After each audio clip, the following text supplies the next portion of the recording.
Hello armies, তোমরা কি জানো বিটিএস মেম্বাররা ফুটবল কতটা ভালোবাসে আর কোরিয়ান ফুটবল টিমকে কতটা সাপোর্ট করে? এই ভিডিওটার মাধ্যমে তোমাদের একটু হলেও ধারণা হবে তারা কোরিয়ান ফুটবলের জন্য কতটা ক্রেজি। যেমন আমরা আর্মিরা বিটিএস মেম্বারদের কনসার্টের টিকিট না পেলে পুরো সোশ্যাল মিডিয়াতে গোয়েন্দার মতো লেগে যায় 2 নাম্বার লিঙ্ক খুঁজে বেড়াই, তেমনি বিটিএস মেম্বাররাও দেশের বাইরে থাকাকালীন ইললিগাল লিঙ্ক দিয়ে কোরিয়ার ফুটবল ম্যাচ দেখছিল। ফুটবল ম্যাচ দেখার জন্য ইললিগাল লিঙ্কের ব্যবহার করে এবং এর মাস্টার মাইন্ড ছিল আমাদের बिल्लू माने शुगा। भाई मिलेनियर होइसे तो की होइसे, बड़े बड़े शहरों में ऐसी ऐसी छोटी बातें होती रहती हैं, है ना? মানে যেমন আর্মি তেমনি বিটিএস। যাই বলো, আর্মিরা কিন্তু বিটিএস মেম্বারদের কাছ থেকে এগুলা শিখে যে ইললিগাল লিঙ্ক খুঁজে খুঁজে কেমনে লাইভ দেখা যায়।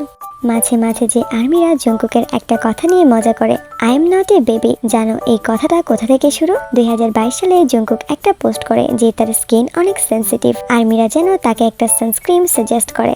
তখন একজন আর্মি বলে, তুমি বেবি সানস্ক্রিন ব্যবহার করো না কেন, তুমি তো বেবি। জঙ্কুক তখন রিপ্লাইয়ে বলে, I am not a baby. এখান থেকেই শুরু এই বেবি বলাটা।